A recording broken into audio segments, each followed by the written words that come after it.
오늘은 은혜로 시작하는 인류라는 제목으로 함께 말씀의 은혜를 나눠보고자 합니다. 오늘 본문 13절에 보면 601년 첫 달 곧 그달 초 하룻날에 땅 위에 물이 거친지라 노아가 방주 뚜껑을 제치고 본즉 지면에 물이 거쳤더니 라고 하였습니다. 이는 홍수 사건 이후에 새로운 시작을 알리는 말씀입니다. 근데 이때 노아의 모습을 보면 우리는 신중한 그 모습을 알 수 있습니다.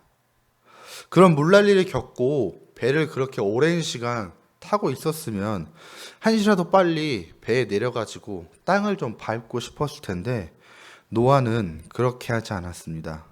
하나님이 방주에서 나와라 라고 하시기 전까지 노아는 방주에서 나오지 않았습니다. 그것은 노아가 세상이 멸망한 이유를 정확하게 알고 있었다는 증거이기도 합니다. 주님의 말씀에 순종하지 않고 자신의 의를 내세우며 사는 자들에게는 멸망이 있다는 것을 기억하고 노아는 땅을 밟고 싶은 마음이 있었으나 그러지 아니하고 주님의 말씀을 기다린 것입니다. 마침내 하나님께서는 땅이 마르자 노아에게 방주에서 내리라 명령하십니다. 노아가 방주에서 내렸을 때에는 아마 감격도 컸겠지만 한편으로는 두려움 또한 앞섰을 것입니다. 홍수가 휩쓸고 간 후에 모든 것이 사라져버린 그 땅들과 앞으로 이어가야 할 자신의 삶과 또한 여기저기 널려 있었을 사람들과 짐승들의 사체들, 그것들을 보면서 정말 막막하고 두려웠을 것 같습니다.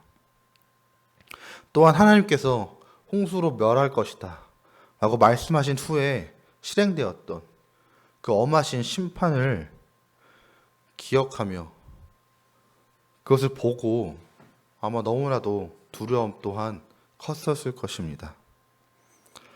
하지만 그렇게 노아가 땅 위에 새롭게 발을 내디뎠을 때 그때부터 하나님의 은총의 역사는 다시 시작되었습니다. 방주에서 나온 노아는 여호와를 위해 단을 쌓고 번제를 드렸습니다. 노아의 번제는 죄악으로 말미암아 훼손된 사람과 하나님과의 관계를 회복시키고자 하는 마음에서 드린 제사이며 하나님께 헌신을 다짐하는 마음에서 드린 믿음의 제사였습니다.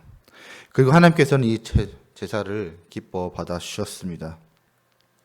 이는 하나님의 사랑이 여전히 자신의 피조물들을 향하고 있음을 알려줍니다. 21절에 보면 하나님께서 사람으로 인하여 땅을 저주하는 일이 두 번 다시는 없을 것이라 하셨습니다.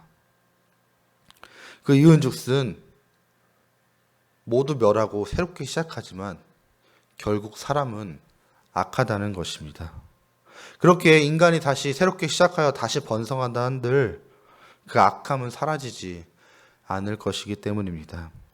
그렇게 이 사실을 너무나 잘 알고 계시기에 은혜로서 그것들을 용납하신 것입니다. 이것은 죄를 봐주겠다 이런 뜻이 아니라 인간의 연약함을 긍휼히 여기시는 하나님의 사랑일 것입니다. 그리고 땅에 존재하는 언제나 심고 거두는 일이 지속될 것이라고 하나님께서 약속하셨습니다.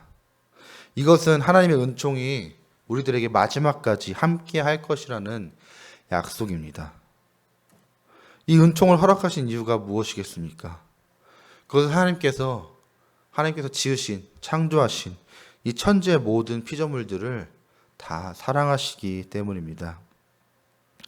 말씀을 묵상하면서 느낄 수 있었던 것은 하나님의 다음 없으신 그 베푸시는 사랑이 놀랍다는 것과 또 노아에게 그렇게 큰 은혜를 베푸신 주님께서 곧 우리의 주님이시라는 것에 감사하다는 것이었습니다.